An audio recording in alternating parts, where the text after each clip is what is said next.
Liftoff will start in T-minus 10 seconds. 10, 9, 8, 7, 6, 5, 4, 3, 2, 1. We have ignition. It's time! 17 seconds from Game 7 or from championship number 6. Jordan, open. Chicago with the lead. Harper got a piece of it. It comes off. The Chicago Bulls have won their 6th NBA championship. Tying run at second, 2 out. Palmero over the head of Jenks. Uribe charges, throws, out! And the White Sox have won the World Series. To the far side around the 8-yard line to Hester. Under it and to the middle with the 15 to the 20. Breaks free to the 25 to the 30 to the outside. 40 midfield. 40 30 in the coast. 20 15 Hester 5. Oh! Touchdown!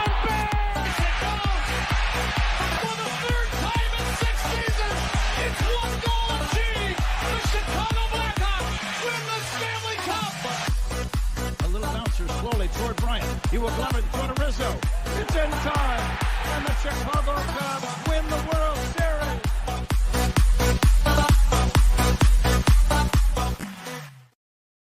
What up? What up? Welcome to Shawn and Maya in the morning on this Hump Day edition. I'm your boy, the SuperBack, Shawn Sierra. Thanks for tuning in. Listen, if you're watching us on Facebook Live, well, then I guess you found us on Facebook. Now, if you're not following us on Facebook, what? Listen, go to Facebook, type in Sports Zone Chicago, click the like button, and now you're following Sports Zone Chicago. Simple. Excellent. But wait, there's more. Go to the show's page. Go to Shawn and Maya in the morning. Go to that Facebook page as well. Like that page as well. And now you're following Shawn and Maya, just like you're following Sports Zone Chicago. If you're watching us on our YouTube channel, excellent. And if you're not subscribed to our YouTube channel, for real, listen, go to YouTube, type in Chicago, click the subscribe button. All right. Sorry, I didn't like the crease under my arms. Click the subscribe button. Okay. And click the little bell. That's the notification button that's right next to it. All right. Do that. And that'll let you know anytime a show from Sports Zone Chicago is going live. Get it? Got it? Good. If you're watching us on our mobile app, wait, you didn't know we had a mobile app? Come on now. What is wrong? Come on, man. Where you been? Listen. If you're watching us on our mobile app, that's excellent. But if you're not, and you haven't downloaded the app, here's what you do. Go to wherever you get your apps from. I don't care where you get them from, whether it's iTunes, Google Play, Amazon, Walmart, Kmart, 7-Eleven, Zayre, Zemsky, Macy, Montgomery Wards, Venture, Woolworth, wherever you get them from. You go there, you type in Sports Zone Chicago, you download it, you take us with you on the go, and not only do you get Shawn and Maya in the morning 3 days a week, not only are they archived there, like they are on Facebook and YouTube, but I'll tell you what, we give you a slew, and I mean a slew of articles, thanks to my man Clarence Council III. Big up to Clarence for keeping you abreast of all articles Chicago sports related. Now, if you're watching this on a Roku channel, I like that kind of party, baby. Yay. Listen, if you don't know, you better ask somebody. We have our own Roku channel. Listen, Sports Zone Chicago, we have our own Roku channel. If you're watching us on that, excellent. I love it. So here's what you do. If you have a Roku TV in the house, do us a favor. Download the Sports Zone Chicago tile. All right, put it right there next to Netflix, Hulu, Disney Plus, HBO Max, or it's called Max now. Paramount Plus, Showtime, Stars. Just put it right next to there.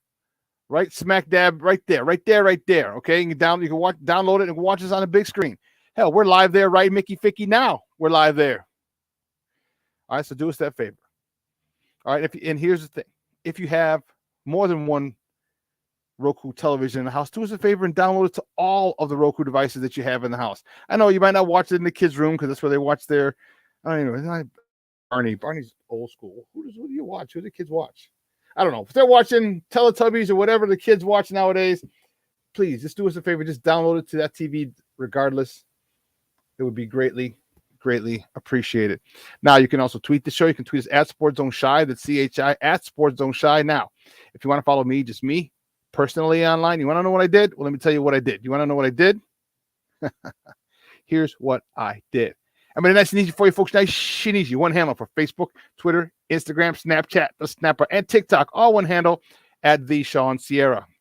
If you want to follow my lovely co-host Maya Kai, you can follow her on Facebook and Twitter at the Sports Chica. And if you want to follow her on Instagram, because you're an IGer and you do it just for the gram, well, just follow her at Maya_Kai. It's MAYA_AKAI. We have a phenomenal show. You are not going to want to miss this one.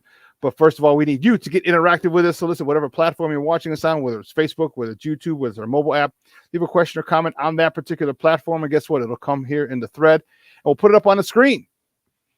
And we'll incorporate it into the show. And you know what? That's why that's what makes this the best Chicago sports morning talk show around.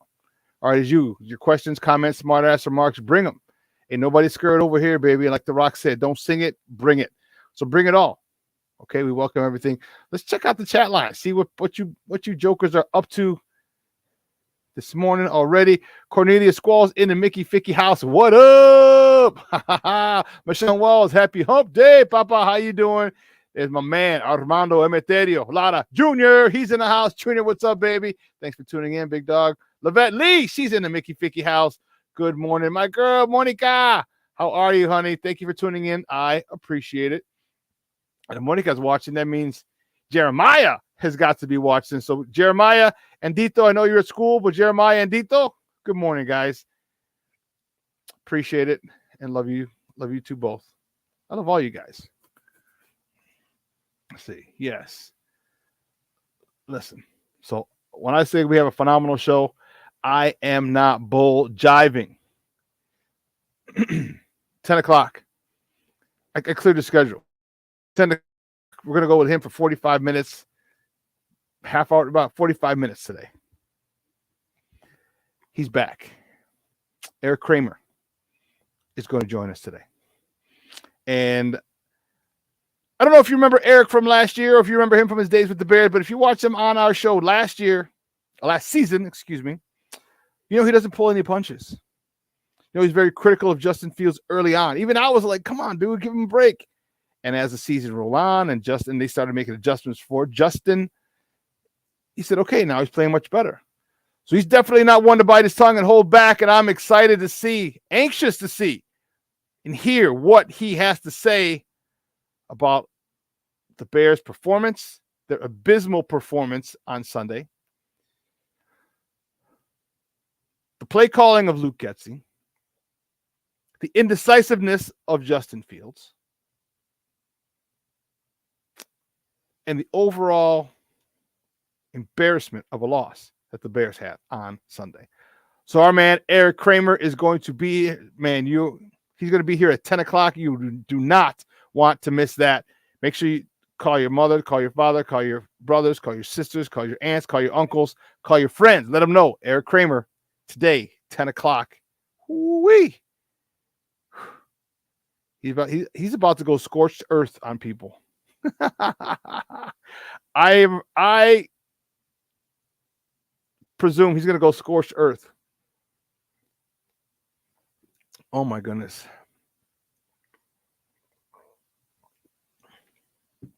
Gotta make a hell of a tea. Whew. But I am predicting him to go scorched earth on the Bears, as well as you should. I mean, you heard my rant on Monday. You heard my rant. All right, you saw it. You know how I feel. You know how passionate I am about my Bears. You know how passionate I am about those who are blessed enough to play this game called football. You know, if you're not playing it at a level that it needs to be played, I'm not very happy about it. I'm not very happy about it. And we're gonna see we're gonna see some stuff. We're gonna see some things, and we're gonna talk about some players. And you know what? Players have talked about players, about the effort or lack thereof that we've seen from certain players on this team. and it's not going to be nice. And I'm telling you, I don't like what I'm seeing, and it's one game. But my thing is this: if there's any game that one you should be prepared for, two you should have max effort, it's week 1. Why you're not? Why you're? We don't have the juice, is what some of the guys said. Why do you not have the juice? Why do you not? This is week 1. You've trained all off season for this, and you don't have the juice. You're not fired up. You're not. I don't know. We're going to talk to Eric Kramer, and believe you me, he's going to have something to say about it. No, it's not. It's Shorty's in the house. What's up, baby? Mr. Shorty. No. It's not. Believe you me, it's not shit week. No. Okay. It's not. However, he does get some of the blame. He is not going to be absolved from it because a lot of other people are on it. No. All right. He's going to get it from us. Okay. And the thing that he's going to get it from us is because you've made those throws before. You've made those throws.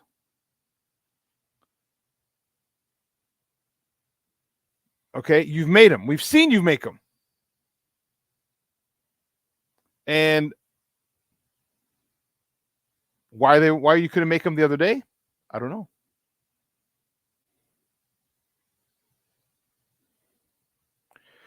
You know, we're going to talk. And, you know, I told you, Eric's not going to bite his tongue.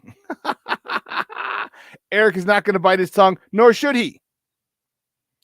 You know, Junior and I can relate. Anyone else who's played football in the chat room can relate. You are blessed and privileged to play this game. There are millions and millions of people who would die to play this game. Some have at that level. Some have. Okay. He's got to play better. You get 17 chances. All right. 17 chances you get. And you can't waste one. And then all the hype, all the Green Bay and Chicago, the longest rivalry in the NFL. You know, the whole is the second game of the 325 game. So 3/4 of the country is watching from the East Coast all the way to the Rocky Mountains. Everybody's watching that game. Okay. This is the year the Bears were supposed to take the North. Aaron Rodgers is gone. We won't talk about him. We will, but sucks to be him. A whole bunch of hype, and you come out flat. You come out flat. We're going to talk to Eric and get his thing. And, you know,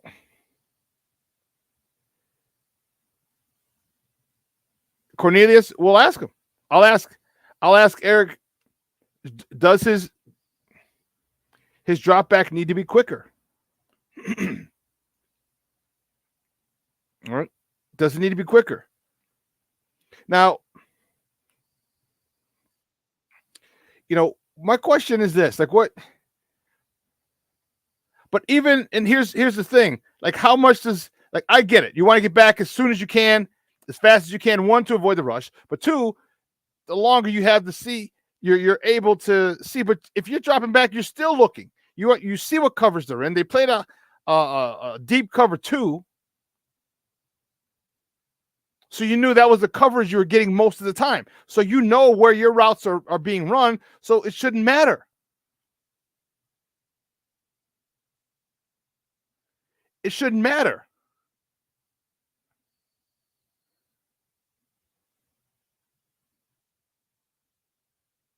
Yeah, Steve-O, I don't. There's one, there's two. Oh, yeah, sorry, we had this. I don't see it, Steve-O. He's in the back right here putting some stuff on. I see Bears 1, Bears 2, and then it goes to Sox. And then it goes to Sox. But anyway.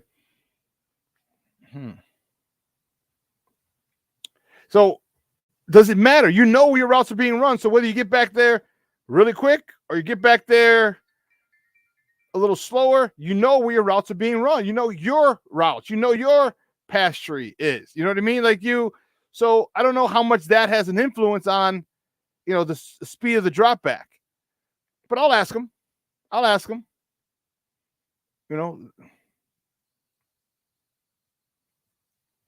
Yeah, well, it depends. It depends if you don't know where the routes are. I mean, if it's a 3-step drop, trust me, I get the concept if he gets there back there faster, he can get the ball faster. But if when they're running their routes, if it's an intermediate to deep route, a 3-step drop, he's not taking an hour to get back there. You know what I mean? It's 1, 2, 3, throw 1, 2, 3, and for him it could be 1, 2, 3. You still should have time. But don't get me wrong, I'd like a quarterback to get back there and be able to read.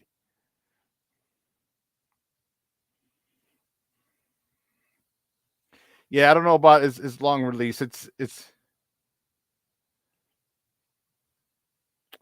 Yeah, I don't know about that release. We'll see. We'll talk to Eric. I'll ask him.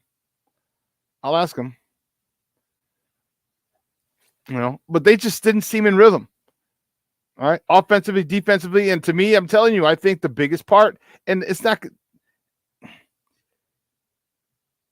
that 3rd and 4th down. And you're going to ask, well, how does that affect Justin? If you're at the game and you know what? Yeah, Steve, let's run it. But give me a second, Steve. Let me set it up. If you're at the game, you saw the craziness and the intensity and the passion that the fans had. We've been waiting for this since our 10-game losing streak. Well, not 11, but after losing 10 in a row, we're excited. We're waiting. All the additions in the offseason. We're ready to explode. And if on the first series, you come in and you make a statement with a huge 3rd and 1 run with the way I said it, the way I described it and detailed it.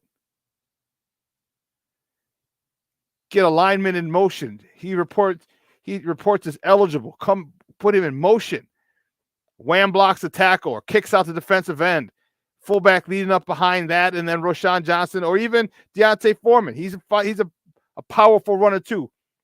Khalil Herbert is the least of the 3 powerful runners.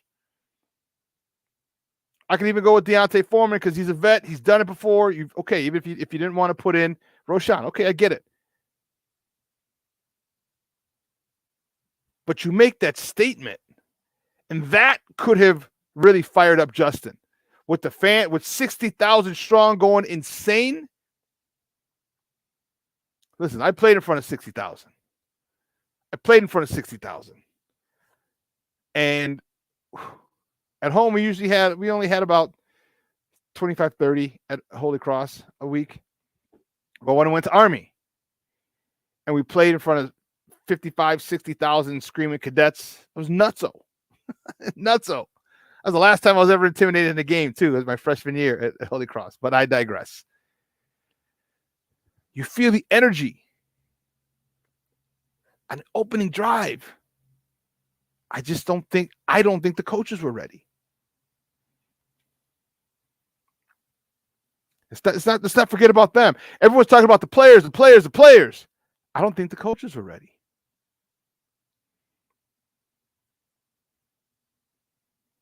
So, but listen, we're going to end up going into. Well, yeah, we're not going to. So here's the thing. We're going to run this, and I'm going to run it again for Eric, but watch this clip. And if this doesn't piss you off, I don't know what does, because this pissed me off to no freaking end. A guy that it's one is in a contract year, two has been in the conversation of does he really want to play? He's out modeling in Europe. He's out at the NFL, explaining the game in Europe. He couldn't practice because of something and at OTAs, and he was hurt. And this is the performance that we get on the first day. His beginning of his contract year, this is the shit he puts on tape. Oh, miss block. Another miss block. Oh, fumble. Oh, sorry, couldn't catch that. Oh, sorry, and miss hold, miss, can't do it. Oh. Sorry, Darnell Mooney. Whoop.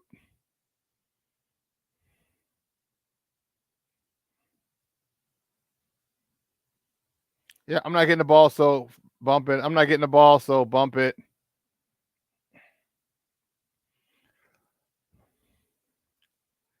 If that wasn't the most half-assed effort that I've seen, yeah, it's still not coming up, Steve-O. Still not coming up. So here's what we're going to do. We're going to take a quick break right here, and then we're going to come back with top of the morning. All right? We'll come back with top of the morning, and I don't know why we're having this issue with this one particular clip, but we'll come back with top of the morning, and yeah, I'll do that, Steve-O. And then we'll do top of the morning, and then we'll talk some baseball. All right? So listen, don't go anywhere, folks. Keep it locked right here. Shawn and Maya in the morning on Sports Zone Chicago. Hey, it's your boy, the SuperBack, Shawn Sierra, and be sure to follow Sports Zone Chicago on all social media platforms, on Facebook, Instagram, and our Roku channel. You can find us at Sports Zone Chicago, and on Twitter, we are at Sports Zone Shy. Also, be sure to download our mobile app so you can take Sports Zone Chicago with you on the go. Time out. How are you feeling right now? Happy? Excited? Angry? Overwhelmed? One of the best things you can do for your mind health is to name what you're feeling. It can sharpen your awareness and help you talk about your feelings with someone you trust. Here are 3 questions to ask yourself. Where are your thoughts right now? In the past, the present, the future? Do you notice any sensations in your body? Is your heart beating fast? Is there a flutter in your stomach? Or are you fully relaxed? What do you need right now? Time with others? Time to yourself? Remember, there's power in this awareness. So find ways to identify what you're feeling today.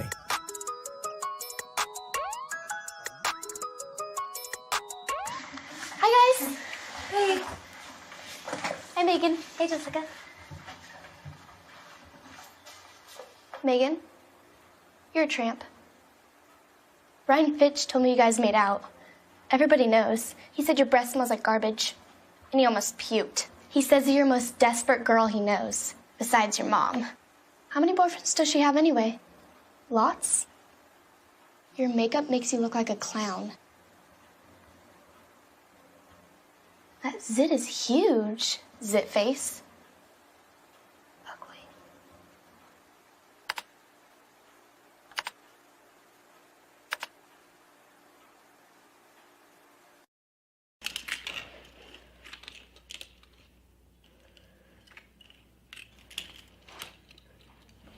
Hey, bud, what you doing? I'm playing with cars.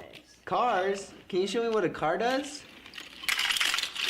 Whoa, whoa, whoa, whoa, whoa. Hold on a second. First of all, this is a school zone. So you need to put down your cell phone, stop texting, and let's get to driving. Now you're coming up to a stop sign, right? You need to slow down and stop before you hit that Y line. I want you to look left, right, left. You don't want to get hit by a car going on your left, and to your right to make sure you don't get sideswiped by a guy coming from your right. You're coming, and you see a crosswalk. You better slow your horses down, because the #1 rule of driving is always yield to pedestrians. Now stop, pull over, and you are done driving. Gosh, what do they teach you kids in school nowadays?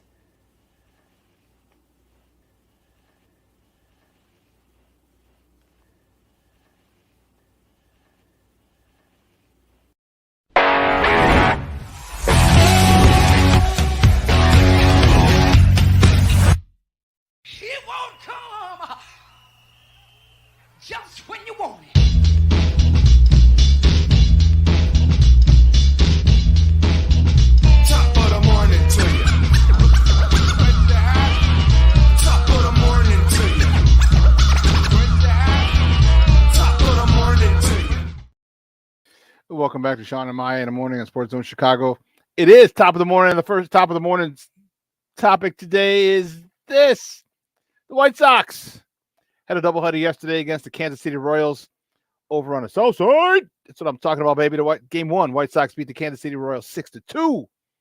Dylan Cease, he got the win, 7-7 on the season. He went 5 1/3, 4 hits, giving up 1 earned run, 1 walk, 8 punch-outs. Santos came in for his 5th save of the season. Elvis Andrus was in the building. He was 2 for 4 driving in his 38th and 39th runs of the season. Gavin Sheets was 1 for 3, driving in his 33rd and 34th runs of the year. My man Yoan Moncada drove in his 35th RBI of the season. Excuse me. Game 2, not so good. The White Sox fall to the Royals 11-10. Came back after Tui Toussaint, who got a no decision. How he got a no decision, I don't know, but this was your boy. This is the offense that we know and love. They can put up points. They can score runs. Tui Toussaint got a no decision. He went 1 inning, 6 hits, 8 earned runs, 2 walks, and 1 punch out, 1 strikeout. Eloy Jimenez was 2 for 5 with a homer, his 16th, driving in his 58th RBI of the year. Andrew Vaughn was 2 for 5 with a double, his 9th, driving in his 35th, 36th, and 37th runs of the season. And my man Yo-Yo, again, driving in his 36th run of the year, going 1 for 5. This is the offense that we knew we had. 10 runs. After you gave up 8 in the first inning, you're able to put up 10 runs. 10 runs. That's crazy. That's crazy. My man. Oh, my man's in them. Bellissimo in the house. Good morning, baby. Top of the morning to you. Yes, sir, Bob. My man Bellissimo checking in from across the pond. Good to see you, baby. That's what I'm talking about. Woo-wee. And you're going to want to stay on. 10 o'clock, Eric Kramer is going to join us. And I'm excited about his take on the game. The White Sox are right back at it. They get a little bit of a break tonight, 6:40. All right, Mike Clevenger's on a bump for the good guys. He's 7-7 with a 3.64 ERA going up against Cruz, who's 0-0 with a 7.20 ERA. As I said, first pitch 6:40. That game is on NBC Sports Chicago, or you can listen to it on their flagship AM 1000. We got people. My man Brandon, be nice. Brandon checking in from the left coast. I appreciate it. Appreciate you checking in, Papa. That's awesome. The next top of the morning topic, the Cubs. Yeah, the Cubs fall to the Rockies 6-4. Javi Assad, he got the no decision. He was 3 1/3 innings, 5 hits, 4 earned runs, 4 walks, 4 punch outs. Mr. Outcast himself, Heiya Suzuki, was 3 for 4 with a homer, his 17th of the season, driving in 3 runs, his 60th, 61st, and 62nd runs of the year. And newly called up rookie Pete Crow Armstrong, PCA, he got in on the action, driving in his first RBI of the year. The Cubs are now 4 games back of Milwaukee. They have to be very careful. They cannot fall too far back. I know there's only less than 20 games left, if I'm not mistaken. My math. Let me do the math in my head real quick. The Cubs are 78 and 68, 10 over, 130, 146. So you have 16 games left. You can't get too far behind because the last series will be rendered null and void if you're more than 3 games back. So if you go into that last series down 4 games, you're done. You're done. Whew. Yeah, it's Cubs. You're hitting a rough stretch, man. You're hitting a rough stretch. But today, all right, quick for the Cubbies as they're in Colorado. Jameson Taillon, he's on the bump for the Northsiders. He's 7-9 with a 5.27 ERA going up against Ty Blanche, who's 2-1 with a 4.58 ERA. First pitch is at 2:10 Central Time. You can watch that on the Marquee Network or listen to it on their flagship 670 AM.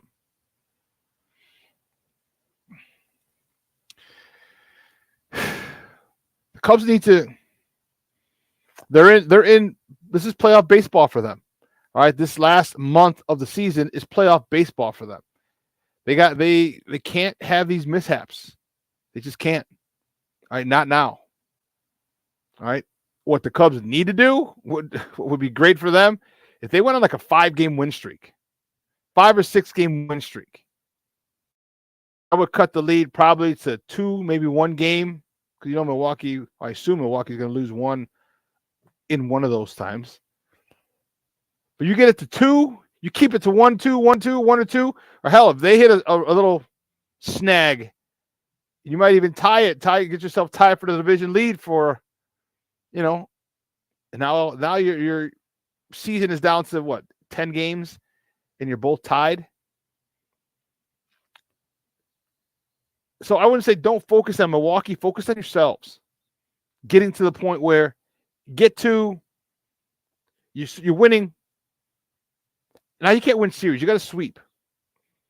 So you got to take 5 out of 6. So sweep and then 2 out of 3 from the next series.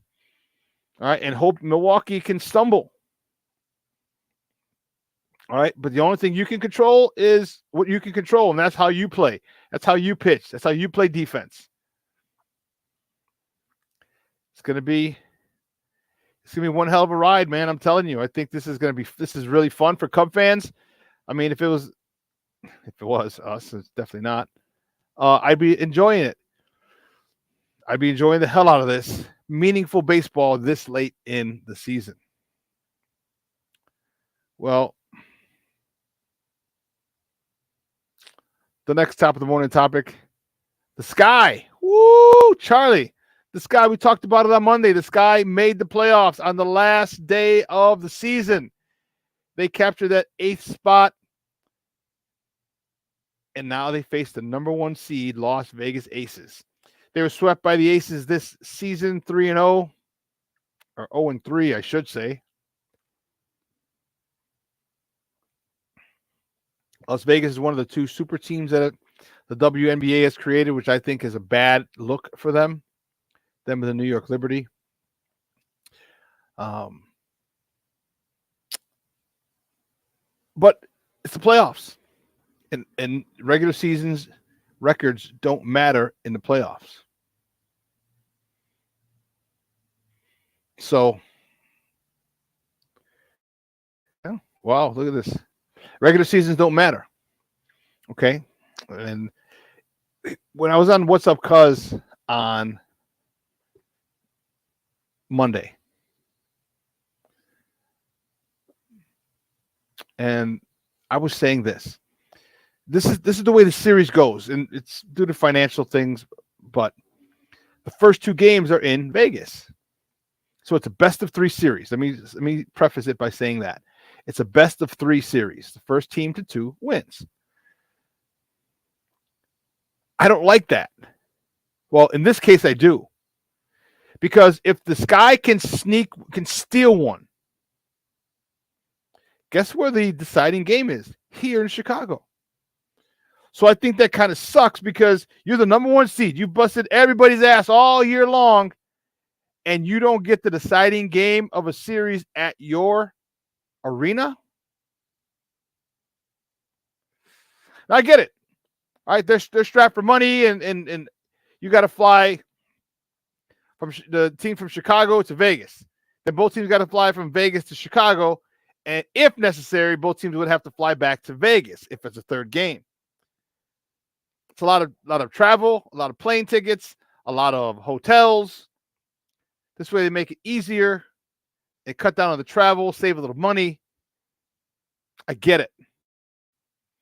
But if I'm the Aces, that has to be reevaluated, because if for some reason we lose, isn't that the whole reason? One of the biggest reasons you're fighting for the number 1 overall seed, or the highest seed you can get, is to have the deciding game, game 3, game 5, game 7, however many games you play in a series. But in this case, it's 3, and the championship is 5. Other ones is 5. You want the deciding game at your arena, at home. And I'm not sure how they do it for the rest of the playoffs. But for this one, the first round, yeah, it doesn't work well.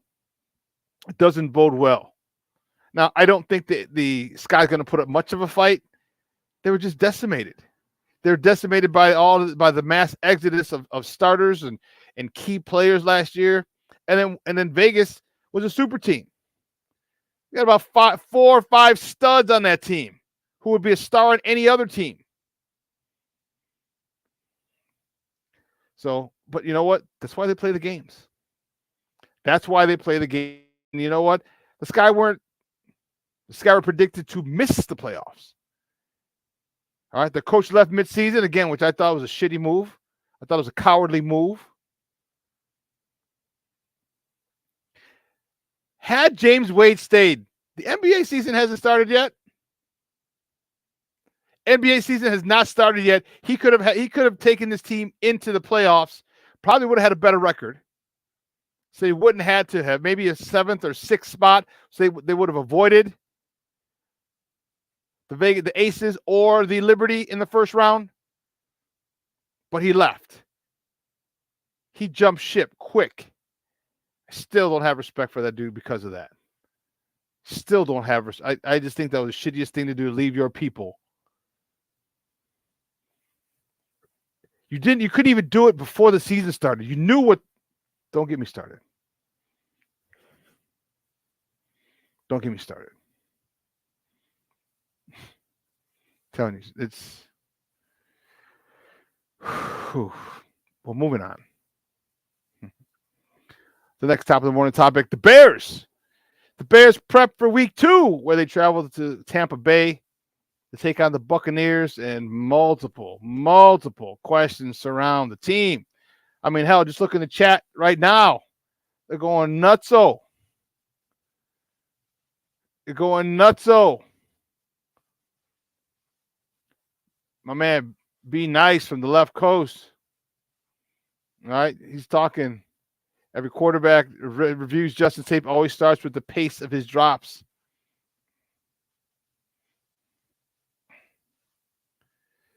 Mr. Shorty, he's like, hey, once the foot is planted, the ball should be coming out. Yeah, you can't say that. You can't say that because you don't know the route. You don't know the route. If it's a slant, yes. 1, 2, 3 throw, yes. If it's a deep out, what if it's a deep in? What's the curl route? What if it's a deep out? What if it's a post? Like, it's not. You can't say that. Don't say. You can't say that. Depending on the route, yeah, it should come out. But not all routes are the same. Short routes, yes. Intermediate to deep routes, no. So you can't say once that foot is planted, the ball should be coming out.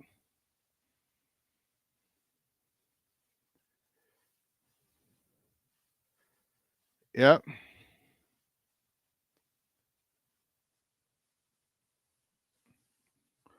I don't know about this, but it definitely helps. Well, here, Shorty, you're saying, why can't he study his release? So you're asking a guy to change his thing literally mid-season, after 1 week, when he's been doing it his whole life. This has been done in the off season. All right, this stuff has to be done in the off season. You can't say, okay, I need you to switch this up now.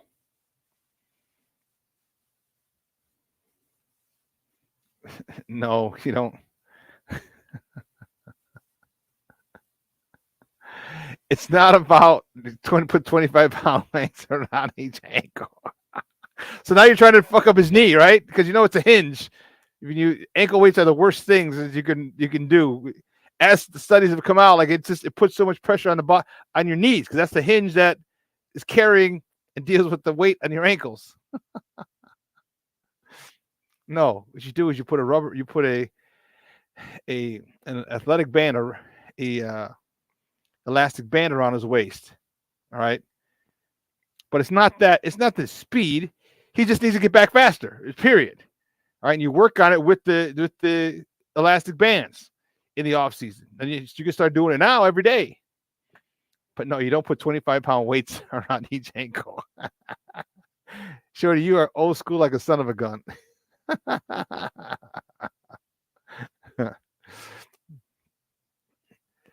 No, I agree. Yeah. If hitches, yeah.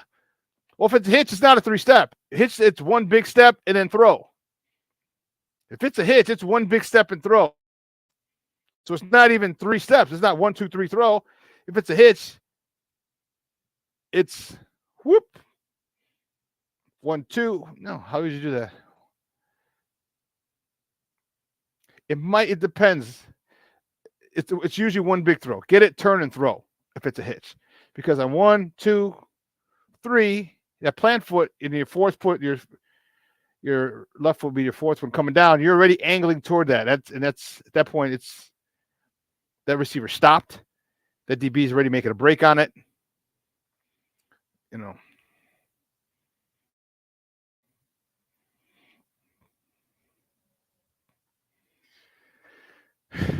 It's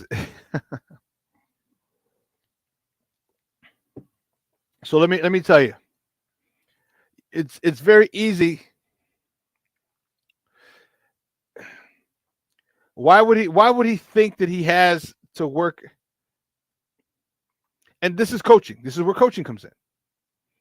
Because why would Justin think he needs to have a quicker drop back when his preseason stat line is pretty darn good? 2 tutties, Darnell Moore. It's a DJ Moore. Who was the first one was to fullback, Carter Blasting game. All right, got him in the flat. Okay. So he's not going to say, "Oh, hey, bro, I know how quickly you get rid of the ball." It's not that simple. It's easy for people to see afterwards, like, okay, he should have done this. He should have done that. Okay. Shorty's like, I'm just pontificating. I hear you.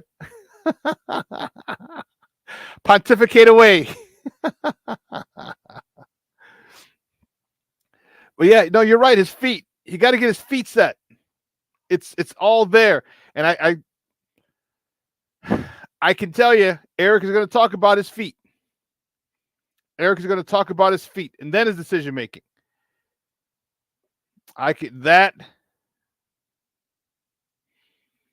Yeah.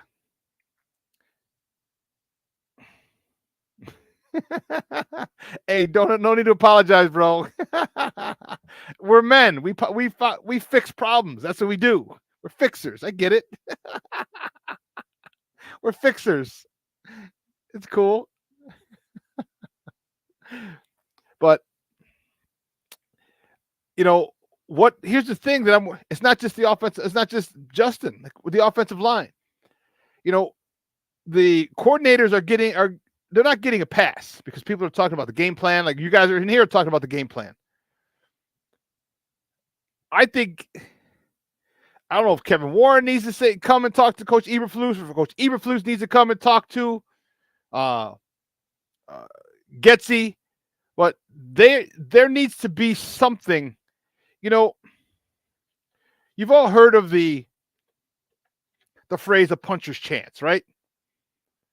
And do all you know what it means?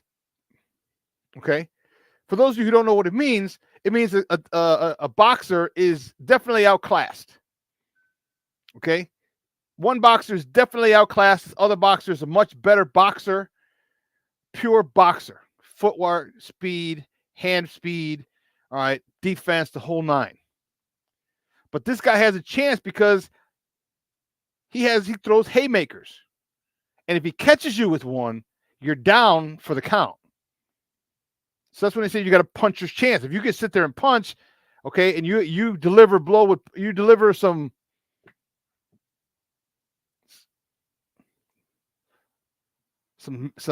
nastiness behind your punches, you got a chance because you're always ready to knock someone out because you're a heavy hitter. The one thing that the Bears need to do is this. If you're not as talented as some people, which you won't be. You can be, the one thing that you can control is your physicality. You can win and beat teams by literally wearing them out.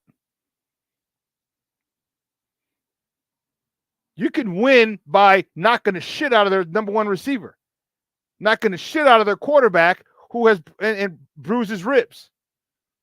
All right, there's a way to win. And I can tell you, there were so many. My senior year in high school, we played St. Pat's. That was back then when the first game of the playoffs were on Wednesday. We actually played Sunday. I had 3 football games in 7 days. My last game football was on Saturday, usually on Saturdays. It was way before Friday nights. But we played at Loyola, and we played it Sunday. We played Sunday. We played St. Pat's on Wednesday. St. Pat's was nowhere near as good as us. They made the playoffs. We were I think we were the 2nd or 3rd seed in the state. It might have been 2nd. I think East St. Louis. But nonetheless, they came in and they were physical. That was the most physical game I had ever played in height to that point. And they stayed in it because they were tough kids, because they were physical. This is what you can do as the Bears when you're not as talented. And here's the thing. Here's the great part about it, is when you get more talent, you're not going to stop being physical. That's going to become part of your DNA. So not only are you physical, but now you're actually more talented. And when you get more talented teams that are more physical than you, it's only a matter of time before the game's over. It's just why do you say St. Pat sucks, Junior? Did they do Mondo wrong or something?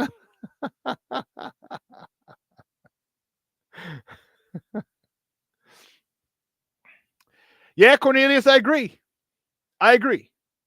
Who do you think should be gone? See, here's politics over performance. You have to give Chase Claypool time, because that's the 37th. That was the last pick of the first round, the 32nd pick. Remember, Dolphins didn't get a pick, had their pick taken because of their tampering with Tom Brady. Remember that? So they didn't get a pick. So that first pick of the 3rd round actually became the 2nd round for the Bears. Actually became technically the last pick of the 1st round. 32 teams. That was the 32nd pick. So you gave up that for him. So you're not going to want to cut ties so quickly. It's easy to cut ties with $2 million. All right, like you did when you brought in PJ Walker. It's easy to cut ties that way. It's just money. But when you got draft capital, and selected a player, imagine you selected a wide receiver.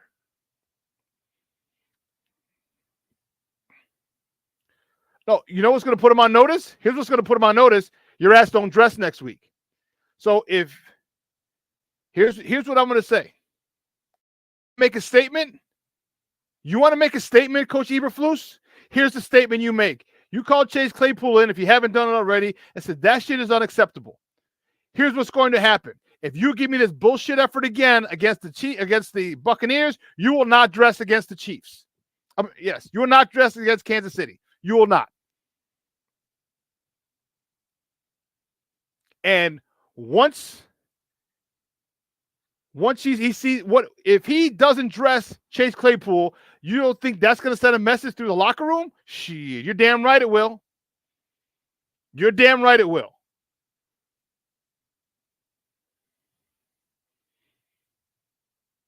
Dude, I agree. Truth be told, Brandon, I don't think he's coming back at all. I don't think, regardless of what year he has, I don't think he's coming back.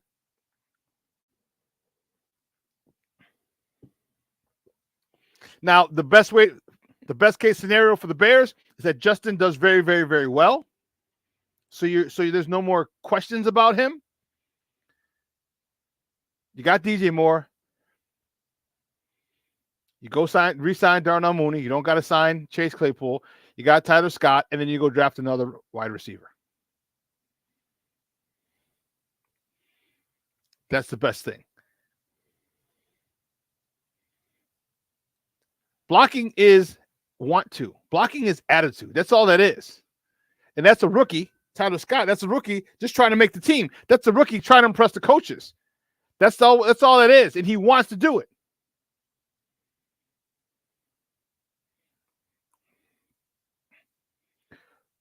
If he does, no. Here's an old saying. I can't believe I'm quoting Oprah. Actually, it's not Oprah. It's Maya Angelou who said it on Oprah. Once people show you who they are the first time, believe them. Believe them. Because I'm telling you, they didn't show it on camera because they don't. But when I'm at the game, Chase Claypool had his man beat. Justin didn't throw it to him. He was pissed. He was on his sideline. He walked off. He was down by he was in the end zone. Comes back out and just steps off the sideline from the 5-yard line and walking back because he's on the Bears sideline. Takes his helmet off and just you could tell from all the way up in the press box, you could tell this dude was just pissy. Pissy. I get it, dude. I understand you want the ball. I understand you're open. I get it. But there's a better way to handle things. You go in the locker room and say, "Hey, bro." Okay, he gets to the sideline.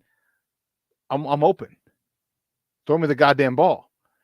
Him or DJ Moore could have said the same thing.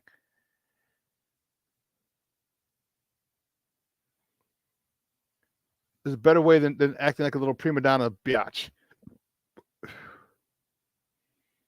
You know? Yeah, Brandon, I don't go that route. And here's why. The rumor the reports were that the only reason he got Claypool was because it was rumored that the Packers were after him. And he didn't want Chase Claypool going up to Green Bay because remember, that was when Rodgers didn't have a really good connection yet with Romeo Doubs and definitely not Christian Watson. Remember, he talked about these rookies got to do this and blah, blah, blah, blah, blah, and they were talking. And Christian Watson really hadn't turned into the threat that he was going to become. He still hasn't turned into the star yet, but he's got potential. And Romeo Doubs, same thing. So the Bears superseded it and say, "Hey, we'll offer it." And the reason the Pittsburgh Steelers took the Bears Bears offer as opposed to the Packers because they knew the Bears would be crappy and they'd have a higher pick. Because I think they both offered a 2nd-round pick. But because the Bears were crappier, they were going to have a higher 2nd-round pick. And that was the reason. The Bears just tried to block the Packers from getting him. How good would that have been? But then again, you got to look. It's situation because what if he goes there and Aaron Rodgers ain't putting up with shit either. Let's be honest. Aaron Rodgers would have had a talk with him. Justin needs to have a talk with this guy. And dude, stop fucking around or I'm going to tell coaches not to play you. This is my team. And I don't remember we talked about on Monday and we talked about this on What's Up Cuz. You got to have a little bit of asshole in you. You have to. You have to. Justin, this is your team. And believe you me, if you say, "Hey, coach, I want this," Ryan Poles, "I want this, I need this," they're going to try and get it. They're going to try and get it. I think that he's a free agent when he can go get one out of the draft. With 2 first-round picks. Now, maybe that changes if you just decide Justin, you come to the conclusion that Justin isn't your guy and you need to draft another quarterback, okay. But I think he'd rather go edge rusher or 3-tech and then wide. I mean, you can get wide receivers in the 2nd round. Maybe that'll be your first 2nd round. The 2 first-rounders are offensive line, defensive line, 2 defense. I say 1 and 1. Give me an offensive lineman and a defensive lineman. Give me a 3-tech. And then get a wide receiver in the 2nd round. There's plenty of skill players you can get. I just don't think he wants to spend that money. Because if Justin is your dude, you're going to have to get the wide receiver in the 2nd round because you're going to have to decide to pay him. You're going to have to decide to pay him. Well, it looks like we're going to end up talking baseball after Eric comes on. Because I got fired up. I got fired up, and you know what? I don't apologize. I love talking football. I love talking Bears, and the way that they showed out was embarrassing. Just out and out embarrassing. Here, one more time, just for shits and giggles. This is Chase Claypool and his lackluster effort. Missed block. Drop screen. Missed block. 2 missed blocks. Drop screen. 3 missed blocks. Drop screen.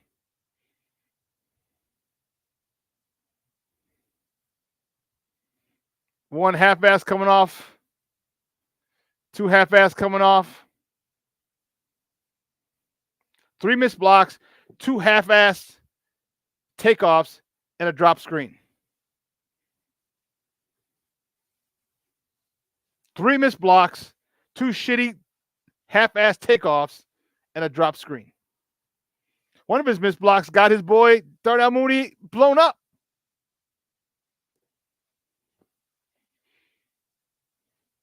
Bears got the worst of it on that one. Hey, listen.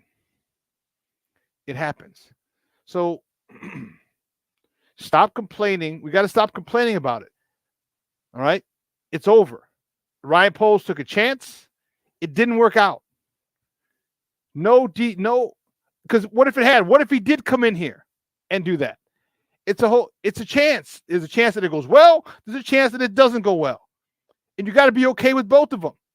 Because if you look at it, he didn't go get a 7th round pick who got no playing time for Pittsburgh.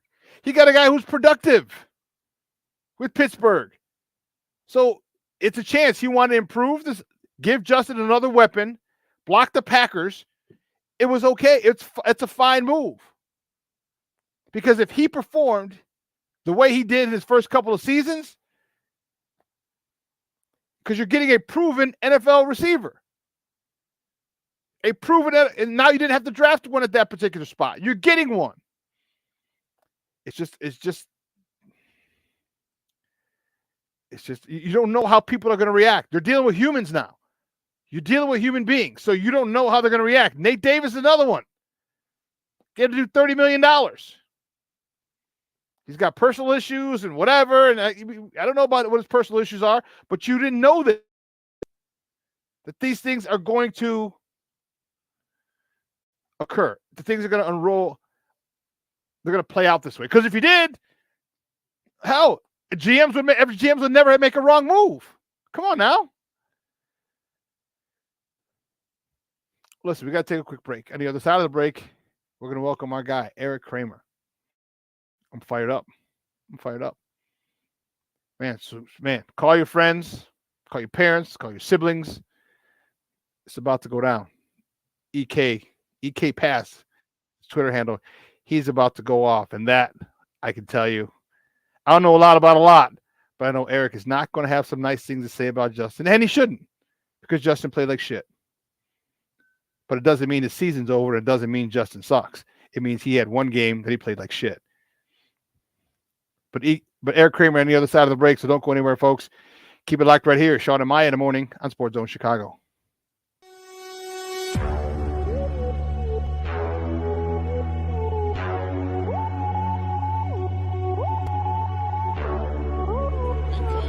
To run for 17. Back he goes. Here comes Chubb. There goes the ball. Touchdown!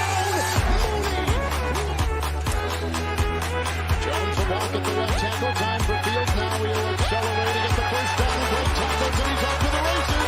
Oh, he got a terrific block. For every generation, it has started with the call to serve. Discovering the purpose and the belonging earned with the title. Learning to dig deep and push through adversity together. Defending our nation and its people. It is a life of great worth and reward. But Marines are never really finished serving. Their commitment comes full circle, visible in communities across our country. This is Semper Fidelis, always faithful, always Marine, marking a path for the next generation. So I've come up with the family emergency plan. Great. What is it? It's difficult to talk about, so I'm not telling you. How will we know what to do? You won't.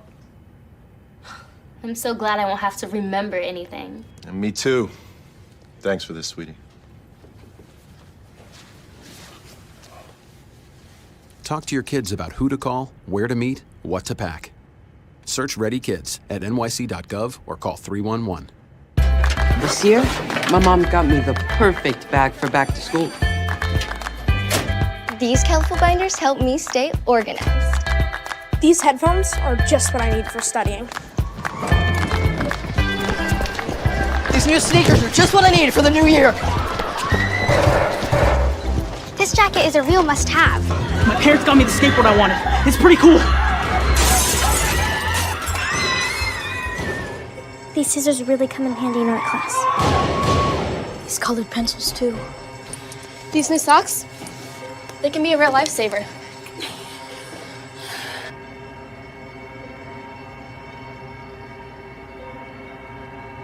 I finally got my own phone to stay in touch with my mom.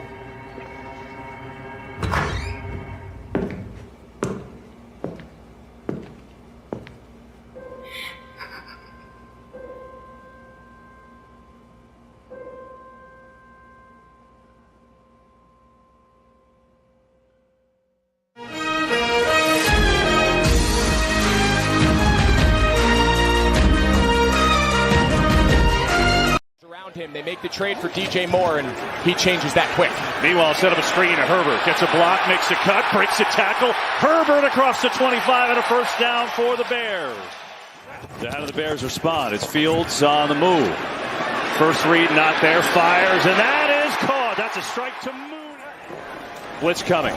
Fields spins away on his feet, looking to throw. Now we'll tuck it and run. Oh, good move. Made a lot of people miss. More importantly, picked up the first down. Here's Foreman right off the gut. Deontay Foreman breaking tackles, and he's got a big run. As their two-man punch in the run game. So DJ Moore in motion. Hasn't had a target yet. Fields looking his way, throwing that way. There's target one and catch one, and Moore breaks it. Welcome back to Shawn and Maya in the morning on Sports Zone Chicago. Those clips courtesy of Fox. Those are some of the good plays. Some of the good plays.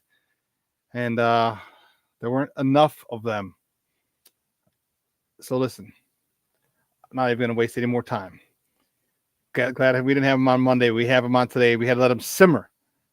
Because I didn't know he might have come out here start cussing everybody out. Because I know I wanted to cuss everybody out on Monday. Man, you know what time it is. It's time for our man, Eric Kramer.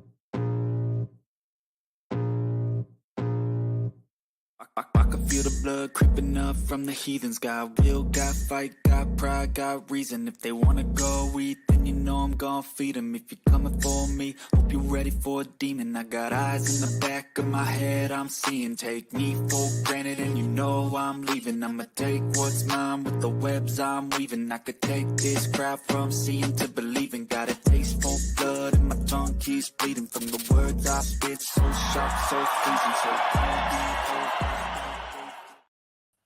What up, Eric? What's going on, my man? How you doing?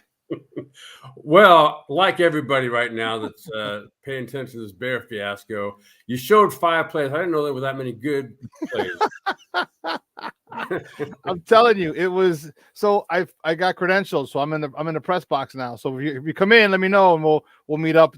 I was actually there. I was in the stand. Shut the front door! Oh my God! And I was gonna, you know what? I was gonna text you because they did say it was alumni. I'm like, I didn't know if he was coming. I should have texted you. Oh my goodness! Oh, it was one of the harder watches probably ever. In fact, when you showed the screen pass to Khalil Herbert, I was like, oh, all right, there's a good play, right? Everyone else was thinking, okay, we might be off to a good start here. And then all of a sudden they go for it on 4th and 1 from near midfield. I'm like, what the fudge? And the guy sitting in front of me is like, oh, no, this is a great call. And I go, what? Eric, here, I'm gonna get on my soapbox for a second. I'm gonna be in my get off my lawn mode. It was 3rd and 1, and they had that stupid ass Cole Kmet tight end sneak that Andy Reid and other teams have done. Okay, I get it, but it's been seen. I said Eberflus lost me there because you lost a chance to make a statement. Okay, Green Bay had no problem substituting a lineman in and reporting him eligible. I said this in the offseason. I'm like, get a guy in there, an offensive lineman, report him as eligible, have him as the Y, the tight end, the move technique, set him in motion, have him wham block a 3-tech, have him kick out a defensive end, one of those two. Kari Blasingame, your fullback that you signed last year that you don't use, have him up right behind him, and then have Deontay Foreman, because, I mean, Khalil Herbert's not a power back. Deontay Foreman and Rashawn Johnson are, and have one of those two guys run behind him just for that 1 yard.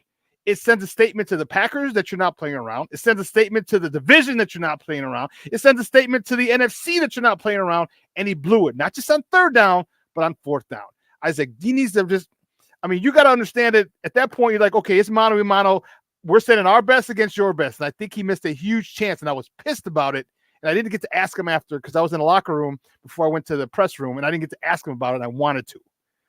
There's a way to run a quarterback sneak. And I don't care who the quarterback is. It could be the smallest guy in the world.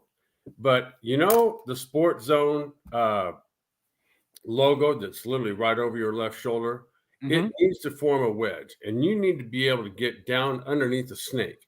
I was sitting talking to the guy behind me who was in our group. And I go, that's what the Philadelphia Eagles look like in their quarterback sneak. Like, I don't care who it is. They're getting underneath you and rooting you out.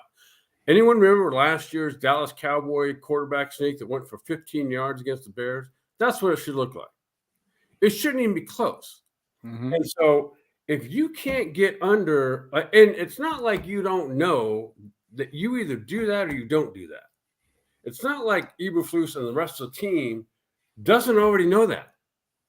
Like, you either practice it that way or you don't. And if you don't, then that's not what you lead off with for your first 4th down of the season, or whatever it was, or 4th, yeah.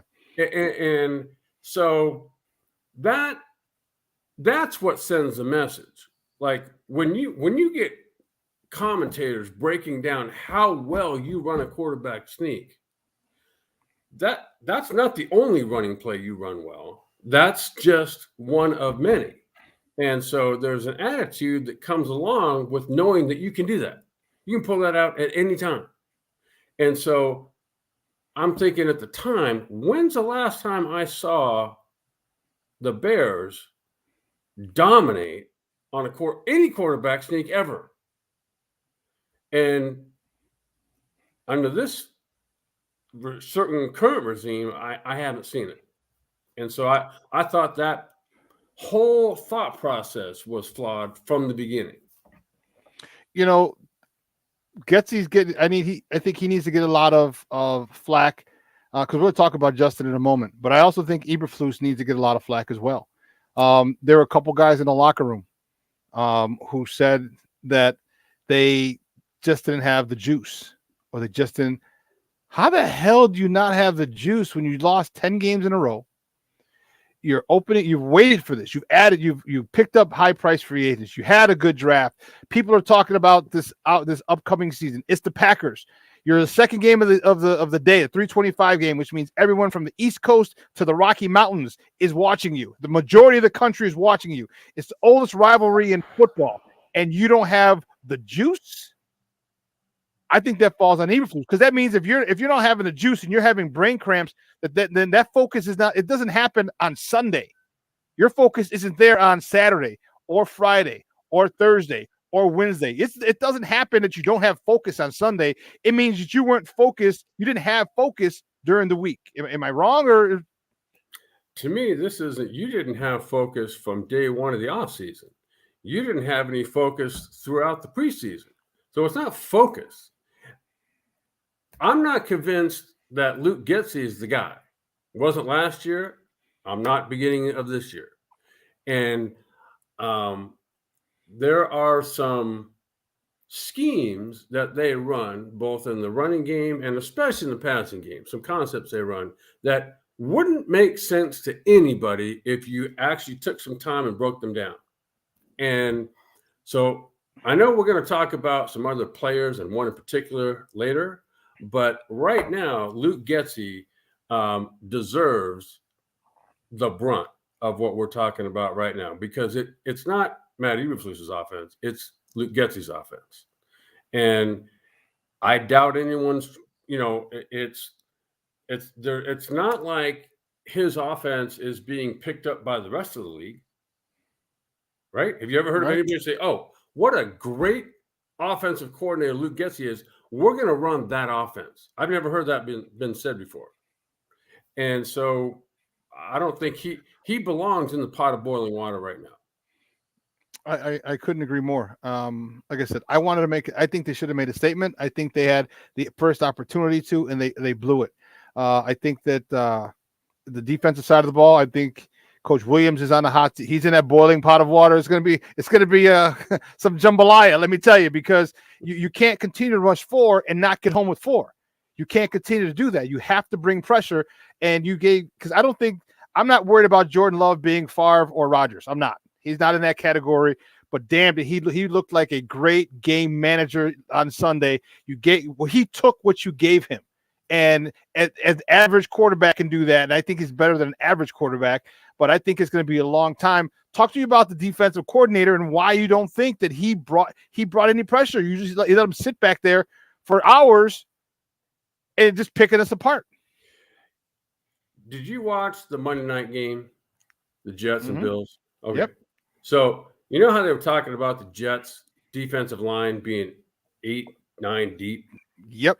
And Troy Aikman was on that call, right? He never made reference to the Cowboys that he played with. That's what they did. They had I don't care who was starting or who was backing up. It didn't matter. That's what the Jets have. Yeah. Currently. That's not the Bears. Like, the Bears are not that. And so you're right. I think obviously you'd love to put pressure on the quarterback with 4 guys. You'd love to do it. When's the last time the Bears showed they could do that in a preseason game or regular season game? It's been a while, like a long while. So I get how, this looks so much like the beginning of last season. It's not even funny, which I was at that game too against San Francisco. And the execution level on both sides is just not there. And you'd like to pin it on just Justin Fields, but it's not. It's well beyond that. And I know we haven't really kind of opened that door just yet, so I'll hold off on going further. But back to Alan Williams, yes, I think the defense execution level is not there, even though they got a lot of good young talent. But it just, for whatever reason, hasn't come together, at least in game 1. Right. And that's the one thing that I was telling everybody. Yeah, it sucked. It was horrible. We're pissed. I think because we were so hyped up and we were disappointed. And then it turned to anger. I think the disappointment was really the biggest thing for most fans. And they should be. And we should be disappointed because we've been waiting for this for a long time. Give me your thoughts on the preseason. Okay. David Hall when he got to Coach Eberflus in the press room, he asked that question. He said, would you reevaluate your use of the players in the preseason?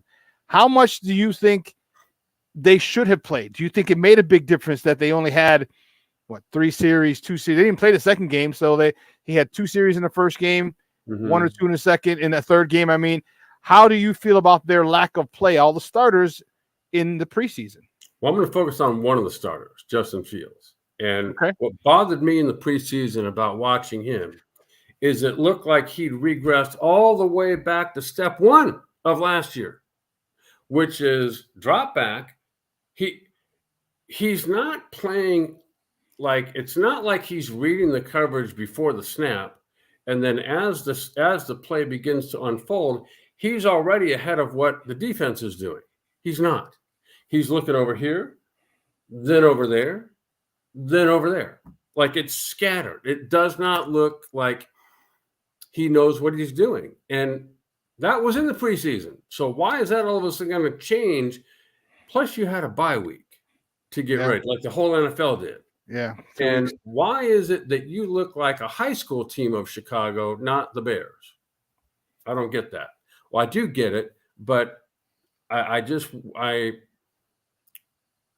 frustrated like you and like a lot of Bears fans are this whole weekend and today and beyond until they play again, that more hasn't been done in getting better prior to week one. And everyone points to the preseason games. The preseason games are only an indication of what you've been doing up until that point. And if you can't play catch prior to the preseason game, during it, is it going to make that much difference?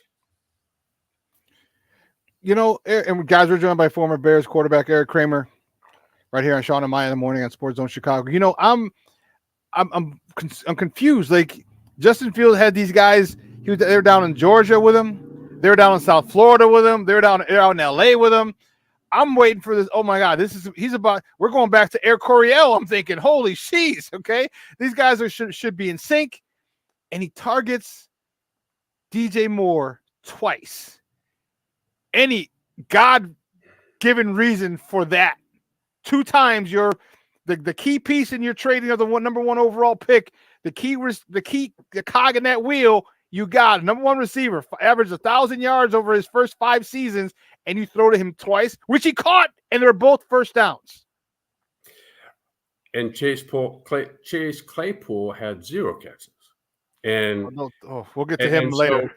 So, you know, I mean, you would think coming out of this game, it's not like Green Bay was on anybody's radar to be this year's Super Bowl contender. No. So how does it you come out with 2 very highly regarded receivers, and between the 2 of them, they have 2 catches. One has 0. And you got, to me, one of the better tight ends in the league, Cole Kmet, who was a non-factor himself. And I don't – it's not coming together. And just so you know, they don't fire players. They fire coaches. That's the truth. You talked about Cole Kmet. Well, let's stay with Justin. And I was disappointed.